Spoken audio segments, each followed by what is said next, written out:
कभी सोचा है कि अकेले में खुद से बातें करना क्या ये सच में जीनियस होने की निशानी हो सकती है? तो चलिए आज इसी पर बात करते हैं।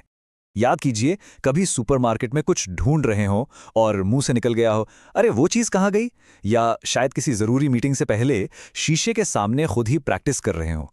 हम सब ने कभी ना कभी ऐसा जरूर किया है ना?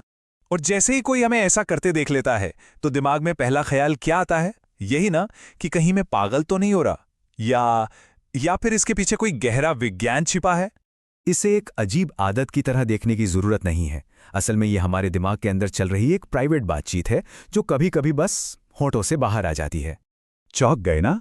पर यह सच है। साइंस का तो यही मानना है कि खुद से बात करना इस बात का इशारा है कि दिमाग और भी तेज काम कर रहा है, धीमा नहीं। तो चलिए इस पुरानी सोच को बदलते हैं।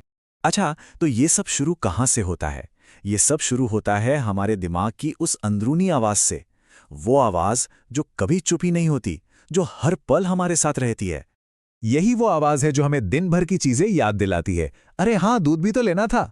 या फिर किसी से बहस हो जाए तो बाद में सोचती है, नहीं मुझे वो नहीं ये कहना चाहिए था। ये हमारे ख्यालों को एक शक्ल देती है। तो ज्यादातर तो ये बातचीत हमारे दिमाग के अंदर ही चलती रहती है। लेकिन जब हम किसी मुश्किल काम में फंसे होते हैं या किसी चीज पर पूरा फोकस करना चाहते हैं, तब ये आवाज बाहर आ जाती है। और बस इसी को कहते हैं सेल्फ टॉक। तो इसका सबसे बड़ा फायदा क्या है? वो है क्लैरिटी, मतलब विचारों में एकदम सफाई।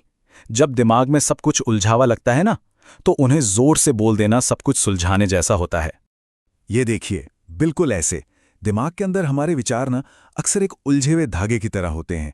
कुछ समझ नहीं आता, लेकिन जैसे ही हम उन्हें जोर से बोलते हैं तो वो शब्द बन जाते हैं, एक साफ सीधी लाइन की तरह। ये लाइन मुझे बहुत पसंद है। ये अपने दिमाग को माइक्रोफोन देने जैसा है।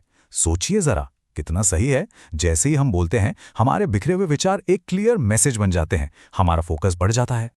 और हाँ, ये सिर्फ कोई कहने की बात नहीं है, विज्ञान भी यही कहता है। स्टडीज बताती हैं कि ये एक कॉग्निटिव टूल है, मतलब दिमाग का एक औजार। बड़े बड़े एथलीट्स, स्टूडेंट्स सब इसका इस्तेमाल करते हैं अपना फोकस और परफॉर्मेंस बढ़ाने के लिए। लेकिन बात सिर्फ दिमागी कसरत तक ही नहीं है। इसका एक बहुत गहरा इमोशनल पहलू भी है। ये हमें हमारा सबसे बड़ा सपोर्ट सिस्टम बना सकता है। मान लीजिए कोई बड़ा इंटरव्यू है और दिल जोर जोर से धड़क रहा है। बस खुद से इतना कहना, सब ठीक है, और देखिए कैसे जादू की तरह काम करता है।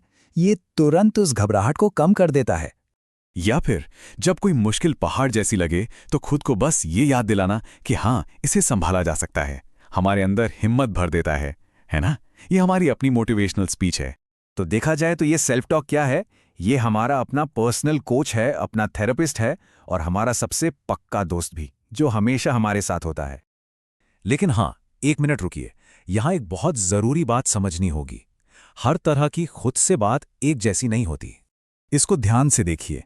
जब हम जानबूझकर अपने कंट्रोल में खुद से बात करते हैं तो ये नॉर्मल है, ये फायदेमंद है।